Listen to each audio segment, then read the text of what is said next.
आज जो लेसन हम ले रहे हैं that is the 4th number lesson of rainbow lost spring. Lost spring का मतलब होता है खोया हुआ बसंत।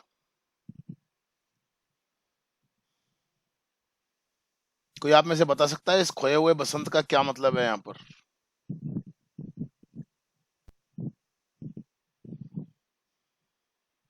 सर, जो बसंत बीत चुका है, अच्छा। मतलब पत्ते पेड़ों से झड़ चुके। अच्छा, और कोई बात? कोई भी बता सकता है? नहीं। ना ना।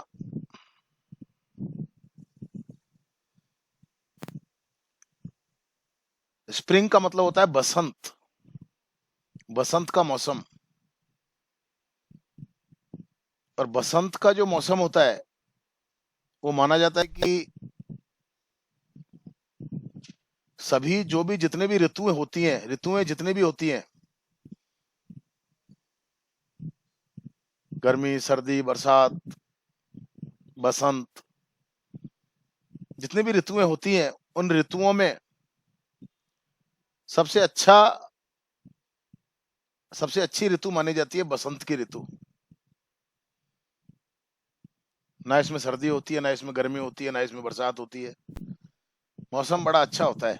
जनरली हमारे यहाँ जो बसंत आता है वो जनवरी के बाद फरवरी के महीने में। ऋतुराज भी बोला जाता है इसको, ऋतुओं का राजा। बसंत को कहा जाता है ऋतुओं का राजा। और अगर पूरे वर्ष में से अगर हम इस ऋतु को खो दें तो बचेगा क्या?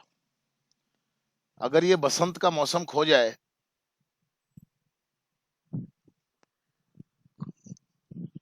तो बचेगा कुछ नहीं, ये माना जाता है।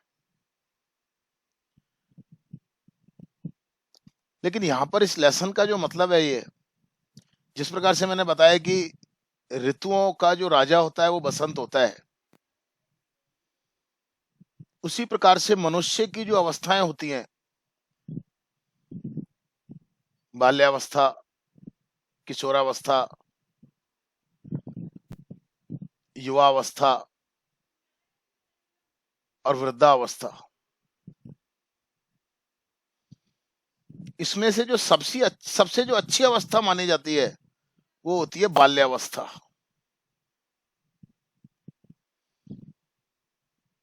किशोरावस्था में पढ़ाई की टेंशन, युवा अवस्था में काम धंधे की टेंशन, वृद्धावस्था में तो फिर जीवन आप समझते ही हैं क्या हो सकता है। शरीर बीमारियों का घर हो जाता है, शरीर किसी काम का नहीं रहता, धीरे धीरे शरीर की शक्ति कम होने लग जाती है, तो उसमें भी उतना आनंद नहीं आता। युवा अवस्था में व्यक्ति की अपनी जिम्मेदारियां होती हैं, परिवार होता है, शादी हो जाती है, काम धाम की टेंशन, ये वो, पैसा कमाओ, इकट्ठा करो, बच्चे हो जाते हैं, उनको सेट करो, बड़ी टेंशनें होती हैं। किशोरावस्था में पढ़ाई की टेंशन होती है, अपने अपने पढ़ाई करो, जैसे आप लोगों की जो अवस्था चल रही है अभी। एक अवस्था होती है बाल्यावस्था। बच्चा जो होता है, बालक, उसकी जो अवस्था होती है वो बिल्कुल निश्चिंत अवस्था होती है, उसमें उसको किसी प्रकार की टेंशन नहीं होती है। सभी अवस्थाओं में व्यक्ति की जो सभी अवस्थाएं होती है मैंने बताया अभी, बाल्यावस्था, किशोरावस्था, युवावस्था और वृद्धावस्था, इनमें सबसे सबसे अच्छी अवस्था मानी जाती है बाल्यावस्था की। जिस प्रकार से ऋतुएं होती हैं उन ऋतुओं में सबसे अच्छी ऋतु मानी जाती है बसंत ऋतु की, उसी प्रकार से व्यक्ति की जो अवस्थाएं होती है उनमें सबसे अच्छी अवस्था मानी जाती है बाल्यावस्था की। कहते हैं कि जिस प्रकार से बसंत ऋतु अगर ना रहे सारी ऋतुओं में तो वर्ष बेकार है एक तरीके से। उसी प्रकार से आप सोच के देखिए, अगर कोई व्यक्ति अपनी बाल्यावस्था का आनंद ना ले पाए, बाल्यावस्था मतलब खेलना कूदना, टेंशन फ्री लाइफ, कोई टेंशन नहीं, कोई चिंता नहीं, कोई फिक्र नहीं, जो मर्जी आया किया, खेल लिए, कूद लिए, मस्ती कर ली, ना कोई कोचिंग की टेंशन, ना कोई स्कूल की टेंशन। समझ रहे हैं आप बात को? 5वीं 6ठी 7वीं क्लास तक की जो अवस्था होती है, आजकल तो सरकार ने भी हिसाब बना रखा है, कोई इसी को फेल ही नहीं करना। 8वीं तक बच्चे कितने मस्त रहते हैं।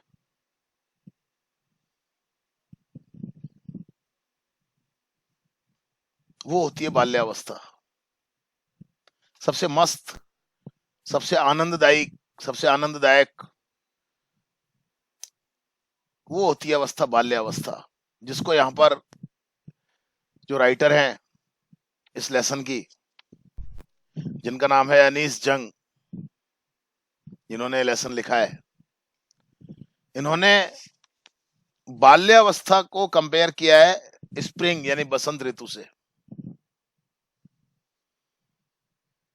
अनीस जंग भारतीय विद्वान हैं, मतलब विदुषी। 1964 में इनका जन्म हुआ था। काफी फेमस प्रसिद्ध भारतीय विदुषी हैं। उन्होंने अपने कार्य की शुरुआत एक पत्रकार के रूप में की थी और काफी बड़े बड़े भारत के अंदर जो समाचार पत्र हैं उनकी संपादिका भी रही हैं, बाहर भी रही हैं, और अपने सजीव व्याख्याओं के लिए उनको जाना जाता है। बहुत अच्छा लेसन है, दिल को छू लेने वाला एक पाठ है। और इसमें उन्होंने हमारे समाज के अंदर जो बच्चों की जो अवस्था है, जो स्थिति है, उसका वर्णन किया है इन्होंने। बहुत सारे बच्चे ऐसे होते हैं जो अपना बचपन खो देते हैं। स्प्रिंग, लॉस्ट स्प्रिंग का मतलब ये है, अपना बचपन खो देने का मतलब वो अपने बचपन को नहीं जी पाते हैं। बचपन में जो कुछ उनको करना चाहिए, खेलना कूदना, खाना पीना, मस्त रहना, वो नहीं हो पाता। परिस्थितियां स्थितियां होती हैं, आर्थिक स्थितियां विशेष रूप से इसके लिए उत्तरदायी होती हैं।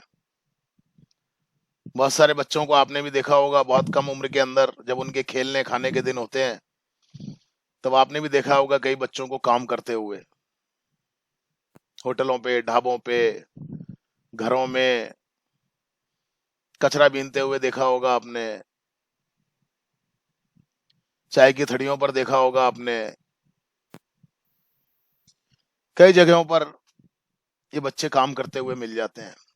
यानी कि जिस बचपन में इनको खेलना कूदना चाहिए,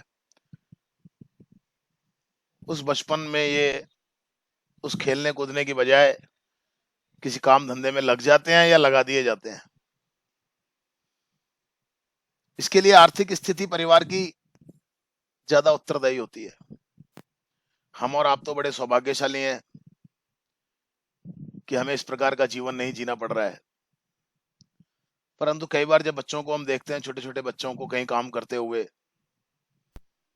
तो बड़ा दुख होता है कि देखो ये बचपन इनका खेलने कूदने का होना चाहिए, मस्त रहने का होना चाहिए, लेकिन इस अवस्था में इनको काम करना पड़ रहा है, झूठे बर्तन साफ करने पड़ रहे हैं, कचरा बीनना पड़ रहा है। स्कूल जाने की उम्र है इनकी, स्कूल जाना चाहिए इनको, लेकिन नहीं जा पाते हैं। बहुत बार आपने अखबारों में भी पढ़ते होंगे, टीवी में न्यूज देखते होंगे कि सरकार जो है कई इस प्रकार के बाल श्रमिकों को मुक्त करवाती है। कई जगहों से, कई जगहों पर तो इनको कैद करके रखा जाता है, और कुछ ऐसे काम होते हैं जो ये बच्चे बड़ी आसानी से कर सकते हैं, इनसे वो काम करवाए जाते हैं। आर्थिक स्थिति की वजह से परिवार वाले इनको बेच देते हैं। बेच देने का मतलब इनको कॉन्ट्रैक्ट पे दे देते हैं कि ले जाओ इनको काम करवाओ और हमको साल कितने पैसे दे देना। अच्छी स्थिति नहीं है। बच्चे का क्या दोष, बताइए आप? कोई दोष नहीं है उसका, लेकिन उसका बचपन छिन जाता है। माँ बाप की इतनी गरीबी होती है, सोचते हैं कि चलो इसको भी लगाएंगे किसी काम से तो कुछ आएगा, परिवार चलेगा। अब वो काम करेगा तो पढ़ेगा कैसे? उसका जो स्वतंत्र जीवन होता है, आनंद लेने का जो समय होता है अपने जीवन का, स्वर्णिम काल बोला जाता है इस बचपन को, वो खो देता है उसको। तो जिस प्रकार से ऋतुओं में से बसंत ऋतु ना रहे, उसी प्रकार से पूरे जीवन में अगर बचपन ना रहे, तो आप सोच के देखिए जरा। हम और आप तो बड़े भाग्यशाली हैं, सौभाग्यशाली हैं, अच्छे परिवार में पैदा हुए, ऐसे अच्छे माँ बाप हमको मिले जो खुद तकलीफ उठा करके भी हमारे को किसी लायक बनाते हैं, पढ़ाते हैं, लिखाते हैं। काम करने के लिए मजबूर नहीं है हम। पर आप देखिए बहुत सारे बच्चे कचरा बीनते हुए मिल जाएंगे, छोटी मोटी जगहों पर काम करते हुए मिल जाएंगे, घरों में नौकरियां करते हुए मिल जाएंगे छोटी मोटी। इसी दशा का वर्णन अनीश जंग ने यहाँ पर किया है अपने इस आर्टिकल के अंदर। दो पार्ट हैं इस कहानी के, इस स्टोरी के, इस लेसन के। एक पार्ट में इसने उन बच्चों का वर्णन किया है जो कचरा बीनते हैं, और दूसरे पार्ट में उसने ऐसे बच्चों का वर्णन किया है जो चूड़ियां बनाते हैं।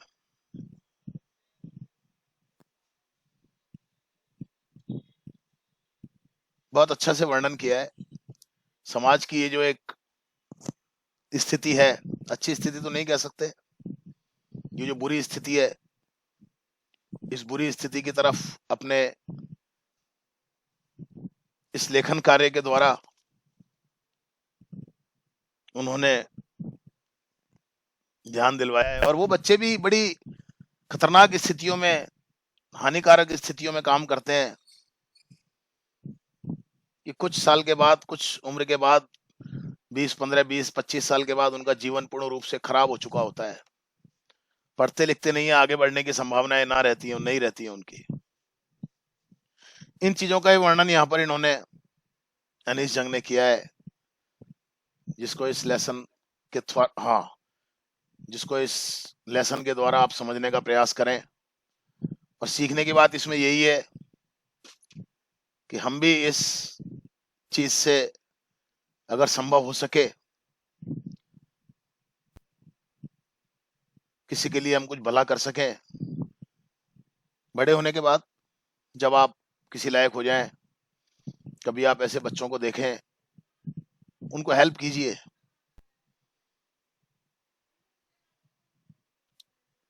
उनको उस बुरी स्थिति से, परिस्थिति से निकालने में उनकी मदद कीजिए आप। जितना संभव हो जाए, आप में से कई बड़े अफसर बन जाएंगे, कई नेता बन जाएंगे, कई बड़े बिजनेसमैन बन जाएंगे, कोई कहीं सेट हो जाएगा, कोई कहीं सेट हो जाएगा। आप अभी भी कुछ कर सकते हैं तो कर सकते हैं, अगर अपने हाथ में है, और अगर हम किसी के लिए कुछ कर सकते हैं तो करना चाहिए। ये अच्छा कार्य है, सोशल वेलफेयर वर्क। एक संवेदना हमारे अंदर होनी चाहिए ऐसे बच्चों के प्रति भी। ये टीचिंग है इस लेसन की, ये नहीं खाली पढ़ लिए और नंबर ले आए। समाज में जो स्थिति परिस्थिति, हम भी इसी समाज का एक अंग है। अच्छी बात है, हम अच्छे परिवारों में हमने जन्म लिया है, लेकिन सबका भाग्य इतना अच्छा नहीं होता है। बहुत सारे ऐसे लोग हैं जो इस क्षेत्र में काम करते हैं, संभव होता है उनके लिए, संपन्न होते हैं, समृद्ध होते हैं। करवा दी, करवा दी मैंने।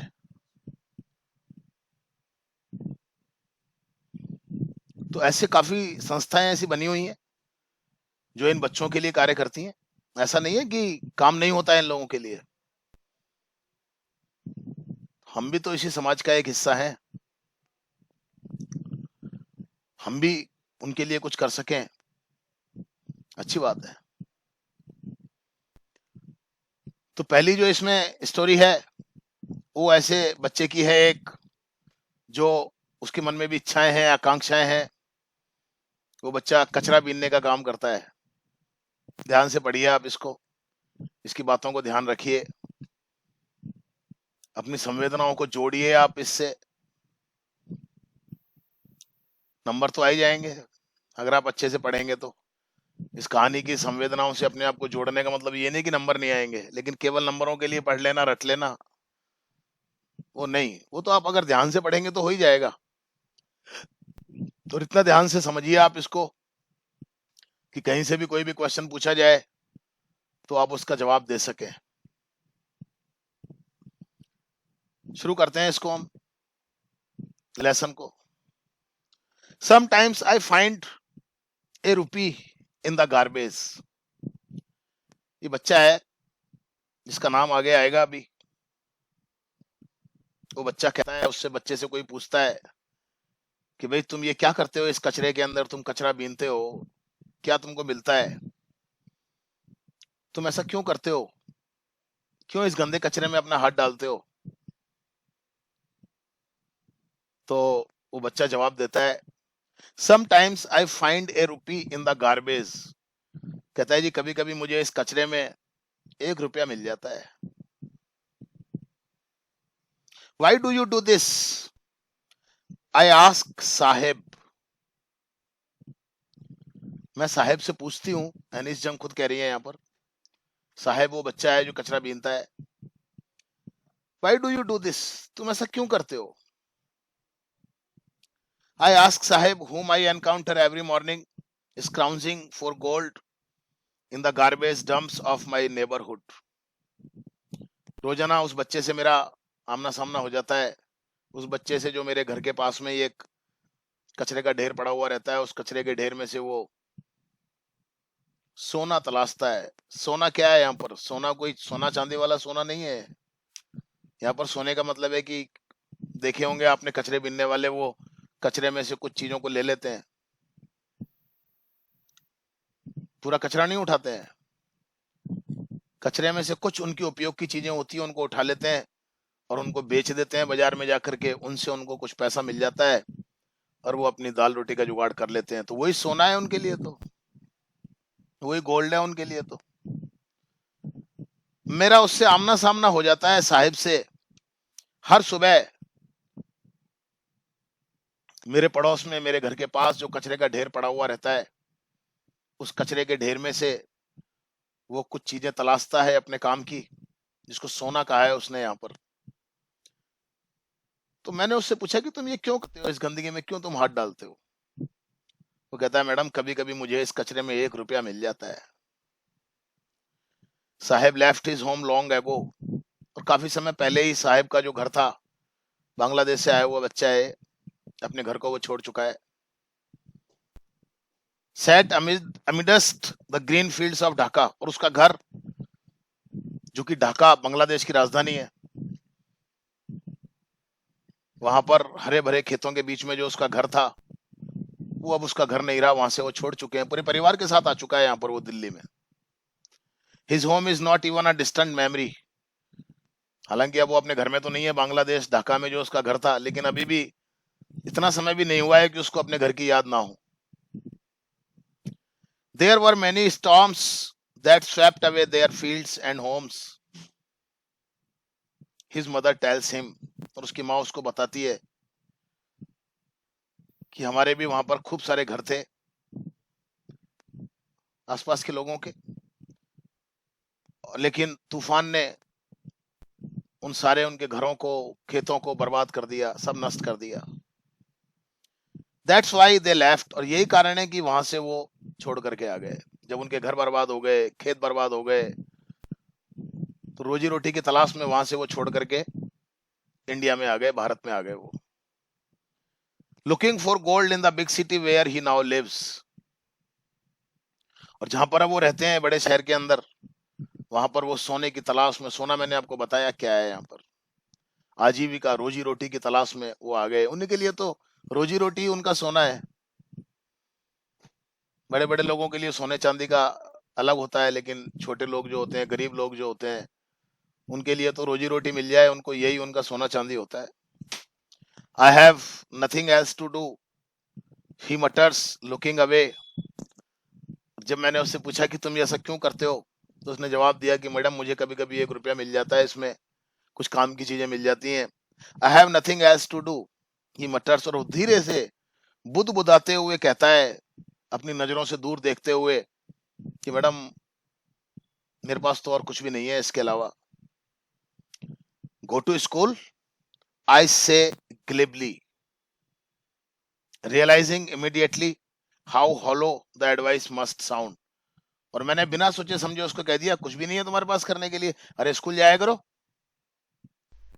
अब मैंने कह तो दिया हंसते हुए, लेकिन कहते ही मुझे समझ में आ गया कि मेरी ये जो सलाह है, ये जो मैं उसको सलाह दे रही हूँ स्कूल जाने की, इसमें कोई दम नहीं है। अरे स्कूल तो तब जाएगा जब पेट तो भरा हुआ हो पहले।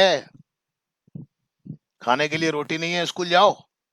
कहना आसान होता है ना चीजों को, कहना आसान होता है चीजों को। ऐसा क्यों नहीं करते हो, ऐसा करो। अरे भैया तुमको क्या पता हमारे घर की परिस्थिति क्या है, स्थिति क्या है।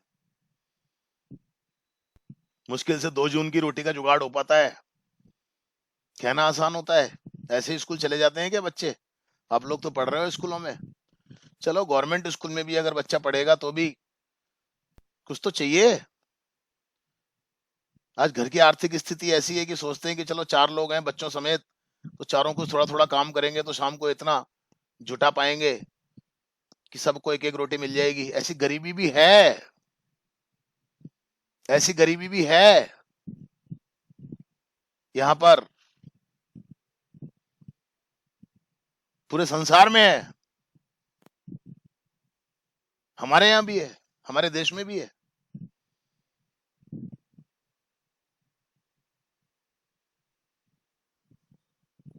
There is no school in my neighbourhood, when they build one I will go. तो लड़के ने जवाब दिया, madam there is no school in my neighbourhood, मेरे पड़ोस में, मेरे पास में कोई स्कूल नहीं है। When they build one I will गो, जब भी कोई बनाएगा, स्कूल जब बनेगा तो मैं जरूर जाऊंगा पढ़ने के लिए। तो मैडम ने कहा, if I start a school will you come? I ask half joking, मैंने थोड़ा सा मजाक सा करते हुए उससे पूछा, बच्चे से, अच्छा बेटा एक बात बताओ, अगर मैं स्कूल खोलूंगी तो तुम आओगे? जबकि सही बात तो यह है कि उस मैडम का कोई इरादा नहीं है स्कूल खोलने का। वो उसका एक तरीके से उपहास करना कहते हैं इसको, मजाक कर रही है वो उससे। Yes he says smiling broadly. अब स्कूल जाने की इच्छा तो सबकी होती है जी। उसने भी पूरी तरीके से मुस्कुराते हुए जवाब दिया, हाँ मैडम आऊंगा। A few days later I see him running up to me, is your school ready? अब मैंने तो ये बात कह दी, मैंने तो मजाक मजाक में कही थी, मैं तो गंभीर थी नहीं इस मसले के ऊपर, इस मामले के ऊपर, मैंने तो ऐसे ही कह दिया उसको। लेकिन वो बच्चा है छोटा, उसको लगा कि अब मैडम स्कूल खोलेंगी, तो कहा है तो मैडम ने खोलेंगी स्कूल। तो कुछ दिनों के बाद वो दौड़ता हुआ, जब उसने मुझे देखा तो मेरे पास वो दौड़ता हुआ आया, और उसने आते ही मेरे से पूछा, मैडम आपका स्कूल तैयार हो गया? तो मैडम ने जवाब दिया, it takes longer to build a school. Madam ने जवाब दिया कि बेटा स्कूल ऐसे नहीं खुल जाता है, स्कूल खुलने में टाइम लगता है। आई से embarrassed eight having made a promise that was not meant. और मैडम कह रही है कि मुझे भी बड़ी शर्मिंदगी हो रही थी अब, कि मैंने बच्चे से एक ऐसा वादा किया जिसको पूरा करने का मेरा कोई इरादा नहीं था। मैडम को तो दूर दूर तक कोई स्कूल की बात ही नहीं उसके दिमाग में, तो स्कूल खोलना है उसने तो ऐसे ही मजाक में कह दिया। लेकिन अब मैडम को लग रहा है कि नहीं, मुझे ऐसा मजाक इस बच्चे के साथ नहीं करना चाहिए था। बड़ी शर्मिंदगी हो रही है उसको। But promises like mine abound in every corner of his bleak world। लेकिन जैसा वादा मैंने किया उस बच्चे के साथ, पता नहीं कितने लोगों ने क्या क्या उससे वादे करते होंगे लोग। ऐसे वादे तो इसके खाली दिल और दिमाग में, इसके संसार में भरे हुए पड़े होंगे। कह दो, क्या फर्क पड़ता है, कहने में क्या फर्क पड़ता है। हाँ हाँ करेंगे तुम्हारे लिए ऐसा, हाँ हाँ ऐसा होगा, हाँ हाँ पढ़ाएंगे तुम्हारे को, हाँ हाँ हम तुम्हारे लिए सारी व्यवस्था कर देंगे।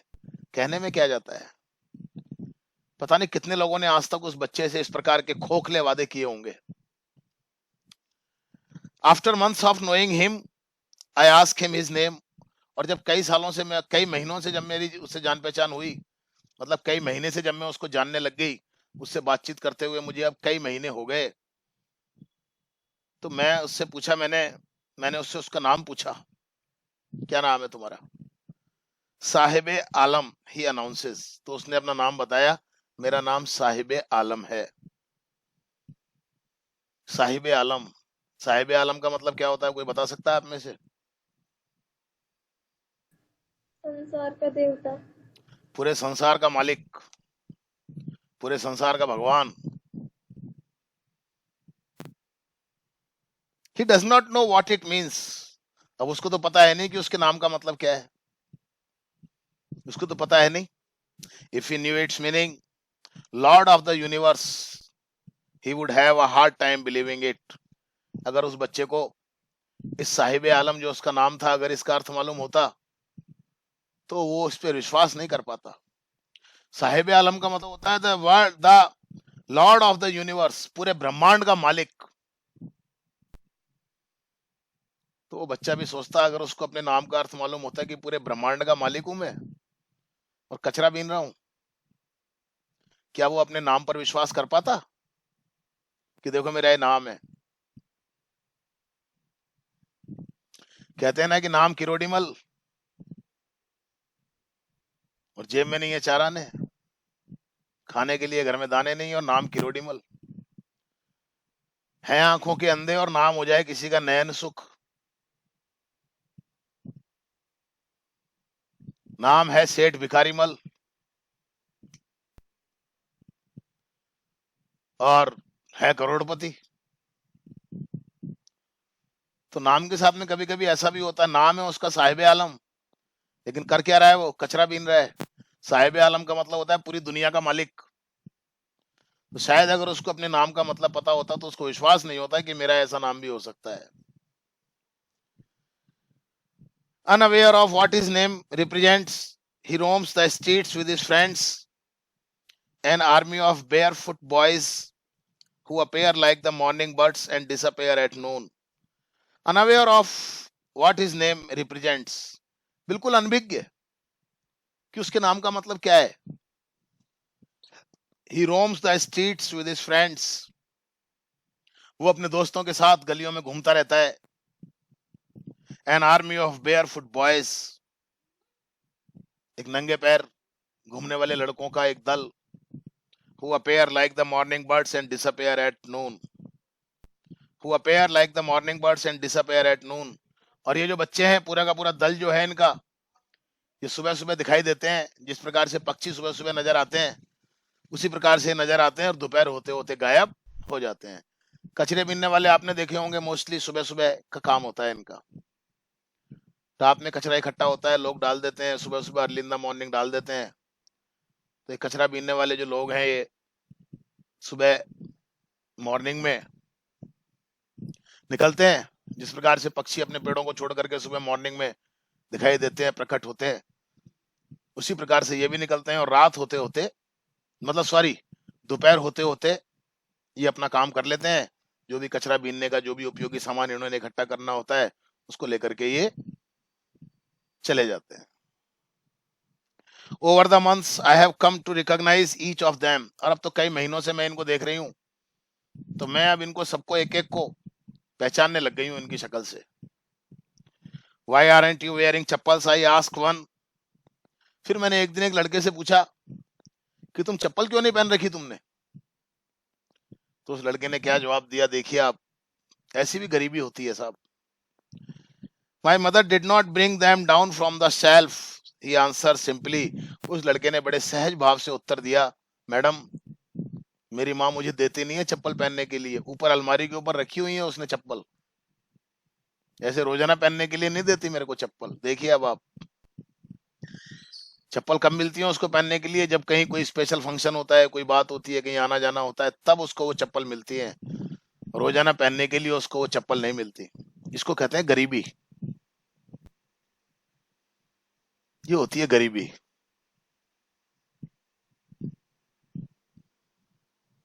Even if she did, he will throw them off, adds another who is wearing shoes that do not match. एक और लड़का है, उसने जूते पहन रखे हैं, लेकिन वो दोनों जूते अलग अलग हैं। देखिए आप गरीबी का वर्णन किस प्रकार से किया गया है यहाँ पर। दोनों जूते अलग अलग हैं, दोनों जूते एक जैसे नहीं है। समझ गए मेरी बात को आप? एक किसी रंग का है, दूसरा किसी रंग का है, मिल गए, पहन लिए उसने। वो बच्चा जवाब देता है जिसने अलग अलग रंगों के अलग अलग प्रकार के जूते पहन रखे हैं। वो बच्चा जवाब देता है, अरे मैडम ये तो पहनता ही नहीं है। अगर इसकी माँ इसको दे भी देगी ना जूते पहनने के लिए तो उनको फेंक देगा है। अगर इसकी माँ इसको चप्पल दे भी देगी ना तो फेंक देगा है, चप्पल पहनता ही नहीं है। और when I comment on it, और उस लड़के की मैंने आपको बात बताई जिसने दो अलग अलग प्रकार के जूते पहने हुए हैं, मैडम कह रही है कि जब मैंने उसके ऊपर टिप्पणी की, अरे ये तुमने दो अलग अलग जूते कैसे पहन रखे हैं? ही shuffles his feet and says nothing, तो वो लड़का शर्मा गया, उसको बड़ी शर्मिंदगी हुई। उसने अपने पैरों को एक तरीके से सिकोड़ लिया, कुछ नहीं बोला बेचारा। क्या बोलता? गरीबी है ये, इसको कहते हैं गरीबी। बताइए भाग्यशाली है या नहीं हम और आप? देखिए आप,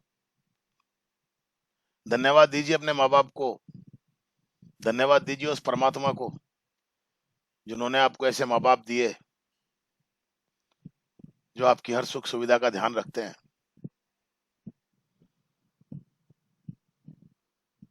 I want shoes, says a third boy who has never owned a pair all his life. और तभी एक तीसरे लड़के ने कहा, मैडम मुझे भी जूते चाहिए। और वो लड़का जिसने अपने पूरे जीवन में कभी जूतों को देखा नहीं, जिसने अपने पूरे जीवन में कभी जूते पहने नहीं, उसने कहा कि मैडम मैं भी जूते चाहता हूं, एक जोड़ी तो। Travelling across the country I have seen children walking barefoot in cities on village roads. और मैंने भी पूरे देश के अंदर यात्रा की है, लेखिका कहती है यहाँ पर, और मैंने भी ऐसे बच्चों को देखा है जो नंगे पैर घूमते हैं, शहरों में भी, गांव की सड़कों पर भी। It is not lack of money but a tradition to stay barefoot is one explanation. और वहां पर जब मैंने उन लोगों से पूछा कि भाई तुम लोग ये नंगे पैर क्यों घूमते हो, तो लोगों का जवाब होता है कि भाई पैसे वैसे कोई कमी नहीं है हमारे पास, लेकिन हमारे यहाँ ऐसी परंपरा है, ऐसा ट्रेडिशन है हमारे यहाँ कि हम नंगे पैर ही रहते हैं। I wonder if this is only an excuse to explain away a perpetual state of poverty. मैं सोचती हूँ कि क्या क्या ये एक बहाना है शायद, जिससे कि वो शायद अपनी उस गरीबी की अवस्था को बताने से डरते हो। वो शायद ये नहीं बताना चाहते हो कि हम इतने गरीब हैं कि हमारे पास में चप्पल जूते नहीं है पहनने के लिए। तो शायद वो इसलिए कह देते हैं कि हमारे यहाँ तो ऐसी परंपरा है, हमारे यहाँ तो कोई चप्पल जूते पहनता ही नहीं है। I remember a story, a man from Udupi once told me, और मुझे एक कहानी याद आती है। एक उदुपी का एक व्यक्ति था, उसने मुझे एक कहानी बताई। As a young boy he would go to school past on old temple. उसने मुझे एक कहानी बताई कि जब वो एक छोटा लड़का था तो मंदिर के पीछे की तरफ, एक मंदिर के आगे एक स्कूल था, वहां वो पढ़ने के लिए जाता था। Where his father was a priest. और यहाँ पर इस मंदिर में, जो है मंदिर था जिसके आगे स्कूल था, इस मंदिर में इसके पिताजी पुजारी थे। He would stop briefly at the temple and pray for a pair of shoes। तो वो लड़का कहता है कि मैडम मैं जब स्कूल जाता था तो मैं इस मंदिर में रुकता था थोड़ी देर के लिए और देवी से प्रार्थना करता था, भगवान से प्रार्थना करता था कि हे प्रभु मुझे और कुछ नहीं चाहिए, बस मुझे एक जोड़ी जूते दिलवा दो आप। बोलिए आप, अंदाजा लगाइए आप जरा। 30 years later I visited his town and the temple which was now drowned in an air of desolation। और 30 साल के बाद मैं गई उसके गांव में, उसके कस्बे में, और वहां पर उस मंदिर में भी मैं गई, which was now drowned in an air of desolation, जो कि अब वीराना सा हो गया था। in the backyard where lived the new priest। और उस मंदिर के पिछवाड़े की तरफ पीछे जो आता था उसमें एक नया पुजारी अब रहने लग गया था। There were red and white plastic chairs, अब तो वहां पर लाल और सफेद रंग की प्लास्टिक की कुर्सियां थी। समय बदल गया है, 30 साल में तो बहुत कुछ हो जाता है। अ young boy dressed in a grey uniform, और वहां पर एक छोटा सा लड़का था, उसने एक ग्रे कलर की यूनिफॉर्म पहनी हुई थी, वेयरिंग सॉक्स एंड शूज, और उसने जूते और मोजे भी पहने हुए थे। Arrived painting and through his school bag on a folding bed, और वो बच्चा आया दौड़ता हुआ और आकर के उसने अपना बैग, वहां पर एक फोल्डिंग पलंग रखा हुआ था, बेड रखा हुआ था, उसके ऊपर उसने अपना बैग डाल दिया। Looking at the boy, I remembered the prayer another boy had made to the goddess when he had finally got a pair of shoes. और उस लड़के की तरफ देखते हुए मुझे याद आया कि किस प्रकार से एक लड़के ने प्रार्थना की थी मंदिर के अंदर, एक दूसरे लड़के ने देवी से प्रार्थना की थी, जूतों के लिए प्रार्थना करता था वो, और आखिर में उसको जूते मिल भी गए थे। लेट मी नेवर लूज, और फिर उस लड़के ने कहा था कि अब मुझे जूते मिल गए, अब मैं कभी भी इनको खोऊंगा नहीं, छोड़ूंगा नहीं। The goddess had granted his prayer, देवी ने उसकी प्रार्थना को स्वीकार कर लिया था। Young boys like the son of the priest now wore shoes, अब तो खैर समय बदल गया है, पुजारियों के बेटे भी अब तो जूते पहनते हैं। But many others like the rag pickers in my neighbourhood remain shoeless, लेकिन आज भी बहुत सारे ऐसे बच्चे हैं, कचरा बीनने वाले मेरे पड़ोस में रहते हैं, जो आज भी बिना जूतों के ही रहते हैं। आज भी वो अपनी गरीबी से दूर, गरीबी से नहीं निकल पाए हैं। My acquaintance with the barefoot rag pickers leads me to Simapuri, a place on the periphery of Delhi, yet miles away from it metaphorically. और उन लड़कों से, उन नंगे पैर घूमने वाले, कचरा बीनने वाले लड़कों से जब मेरी जान पहचान हो गई काफी दिनों की, तो उनकी जान पहचान की वजह से मैं सीमापुरी के अंदर गई। सीमापुरी एक जगह का नाम है जो कि दिल्ली की सीमा पर स्थित है, सीमापुरी। हालांकि दिल्ली में जरूर है, दिल्ली की सीमा में जरूर है, लेकिन शायद अलंकारिक रूप से अगर हम बात कीजिए करें, मेटाफोरिकली अगर हम बात करें, तो दिल्ली में है जरूर, लेकिन दिल्ली से काफी दूर है। दिल्ली में तो बड़े बड़े लोग रहते हैं, बड़े बड़े पैसे वाले लोग रहते हैं, बड़े बड़े मकानों में लोग रहते हैं, लेकिन इन कचरा बीनने वालों के लिए ऐसा नहीं है। Those who live here are squatters who came from Bangladesh back in 1971. और ये जो लोग यहाँ पर रहते हैं इस सीमापुरी के अंदर, ये ऐसे लोग हैं जो बांग्लादेश से आए थे 1971 के अंदर।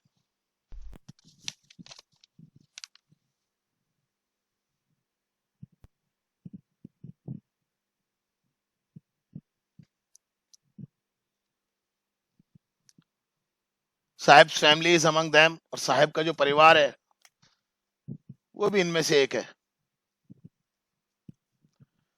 काफी लोग वहां से आए बांग्लादेश से, बताया कारण आपको क्यों आए बांग्लादेश से, क्यों आए थे भाई, तुम बताओ केशव, ये लोग बांग्लादेश से क्यों आ गए थे? जी हाँ, वो बरसात के कारण, बाढ़ के कारण पूरा उनका गांव घर वर सब मतलब बह गया था। Very good. इसलिए वो अपने रोजगार की तलाश में, काम धंधे की तलाश में वो यहाँ पर आए, और यहाँ पर आकर के सीमापुरी के अंदर वो रहने लगे। अब जमीन तो उनकी है नहीं, अवैध रूप से उसके ऊपर कब्जा कर लिया उन्होंने, और वो रह रहे हैं यहाँ पर। अब साहिब का परिवार भी इन लोगों में से ही एक परिवार है। Seemapuri was then a wilderness, और जब ये लोग यहाँ पर आकर के रहे थे उस समय तो सीमापुरी एक जंगल की तरह ही था ये जगह। It still is, but it is no longer empty, अभी भी ऐसा ही है, जंगल जैसा ही है, कोई सुविधाएं नहीं है यहाँ पर, लेकिन अब ये जगह खाली नहीं है। In structures of mud with roofs of tin and tarpaulin, devoid of sewage, drainage और running water, live 10,000 rack Pigors. और इस बस्ती के अंदर जहां पर की मिट्टी के ढांचे बने हुए हैं, दीवारें बनी हुई हैं, छतों के नाम पर इन्होंने त्रिपाल लगा रखे हैं, या टीन की चादरें नहीं होती हैं, लोहे की चादरें, वो लगा रखी हैं। और यहाँ पर कोई कचरा निकलने की, कोई गंदा पानी निकलने की कोई व्यवस्था नहीं है, पानी भरा रहता है। 10,000 कचरा बीनने वाले आज इस बस्ती के अंदर रहते हैं। मकान कैसे हैं उनके? बस केवल मिट्टी की दीवारें बना ली, उन दीवारों के ऊपर उन्होंने कोई त्रिपाल लगा लिया छत के रूप में, कोई कोई टीन का टुकड़ा मिल गया वो लगा लिया। नालियां नहीं है, ना कोई गंदे पानी निकलने की कोई व्यवस्था है वहां से। अपन तो आजकल शहरों में रहते हैं तो सीवर लाइन बनी हुई है,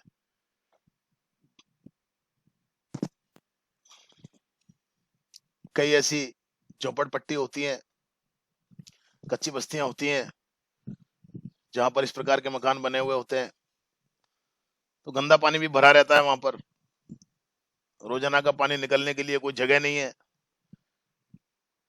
ऐसी बुरी स्थिति में ये लोग रहते हैं। 10,000 कचरा बीनने वाले रहते हैं। They have lived here for more than 30 years without an identity.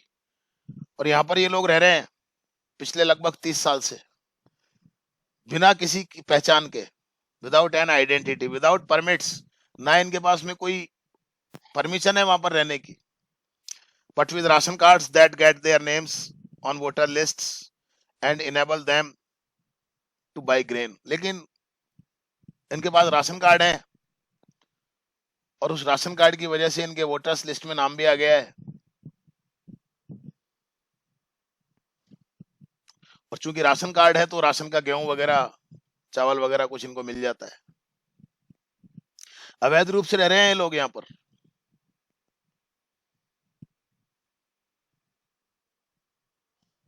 हालांकि गरीब हैं, पूरी सिंपैथी है मेरी इन लोगों के साथ में, लेकिन किसी भी देश के लिए इस प्रकार की स्थितियां अच्छी नहीं होती हैं, ये बात मैं आपको बता दूं। बाहर के देश के लोग जब इस प्रकार से यहाँ पर आकर के रहने लग जाएंगे तो वो व्यवस्थाओं को बिगाड़ते हैं। मान लिया मैंने गरीब हैं, सब कुछ है, ओके, तो बांग्लादेश की जिम्मेदारी है ना उनको संभालने की। तो तरफ तो गए ना कहाँ गए जी? अभी काफी कुछ यही है अभी भी। मोदी जी ने हाँ, किया है वो, बराबर है आपकी बात। और पर अभी भी कितना, बहुत लोग रह रहे हैं अभी भी दिल्ली के अंदर और कई जगहों पर, जयपुर में भी रहते थे। अब ये लोग क्या कई बार आपराधिक गतिविधियों में भी लिप्त हो जाते थे, तो देश का माहौल भी खराब करते हैं। मेरे को पूरी सिंपैथी है कि गरीब हैं ये लोग, अवैध तरीके से रह रहे हैं, गलत है। खैर यहाँ पर वो विषय नहीं है, अभी यहाँ पर विषय दूसरा है। Food is more important for survival than an identity. और किसी भी पहचान से ज्यादा जरूरी खाना होता है जीवित रहने के लिए। पहचान पत्र और वो सब चीजें तो बाद में बन जाए, लेकिन जीवित रहने के लिए पहले खाना जरूरी होता है। If at the end of the day we can feed our families and go to bed without without an aching stomach, we would rather live here than in the fields that gave us no grain, say a group of women in tattered sarees when I asked them why they left their beautiful land of green fields and rivers. और जब मैंने, महिलाओं का एक समूह था वहां पर, जब मैंने उनसे पूछा कि तुम्हारे हरे भरे खेत थे, सब कुछ था, तुम उनको छोड़कर के यहाँ क्यों आ गई? तो एक महिला ने जवाब दिया, उस महिला ने जिसने फटी हुई साड़ी पहन रखी थी, उसने जवाब दिया कि क्या करते अगर दिन के आखिर में हम हमारे परिवारों का पेट भर सकें, और बिना पेट दर्द के, भूख से पेट में दर्द हो जाता है, अगर हम सो जाएं तो हम यहीं पर रहना चाहेंगे, बजाय उन हमारे हरे भरे खेतों के जिन्होंने हमें अनाज भी नहीं दिया।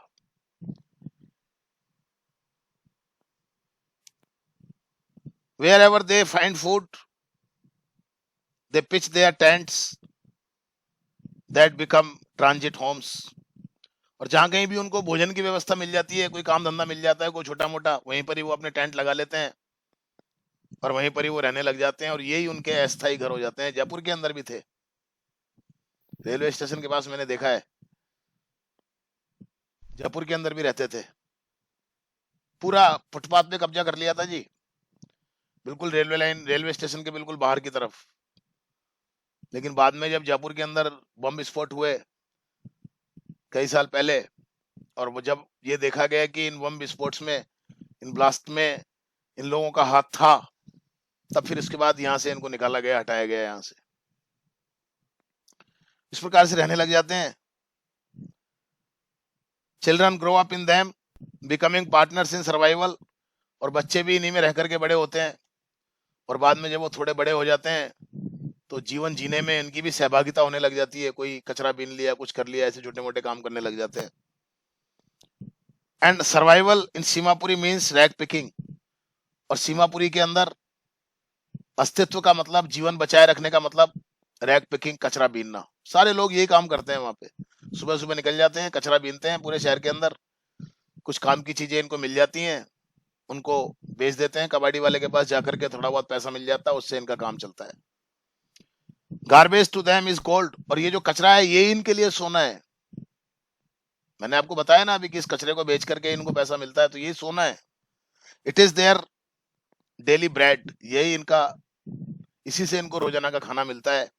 A roof over their heads, इसी से इनको अपने सिर के ऊपर, एक सर के ऊपर छत मिलती है। Even if it is a lacking roof, अब चाहे वो उसमें से पानी टपकता हो, लेकिन छत तो है। But for a child it is even more, लेकिन एक बच्चे के लिए ये उससे भी कहीं ज्यादा है।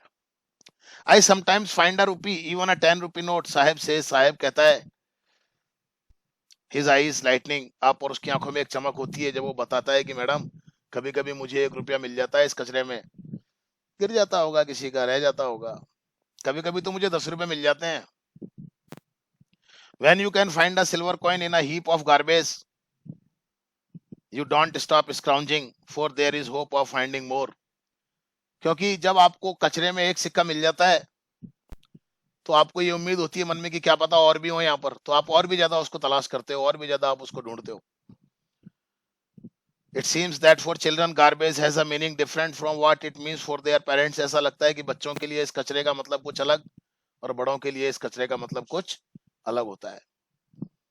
For the children it is wrapped in wonder, for the elders it is a means of survival. बच्चों के लिए तो ये एक आश्चर्य है, कुछ भी उनको अच्छी चीज मिल गई, 1 रुपया मिल गया, 10 रुपया मिल गया, तो ऐसा लगता है उनको तो कि जैसे कोई आश्चर्यजनक वस्तु उनको मिल गई। लेकिन बड़ों के लिए उनके जीवन जीने का एक साधन है। ये बात कही बच्चे की पीड़ा से, तो मुझे भी लगा कि हाँ, वास्तव में बच्चे का दुख तो है।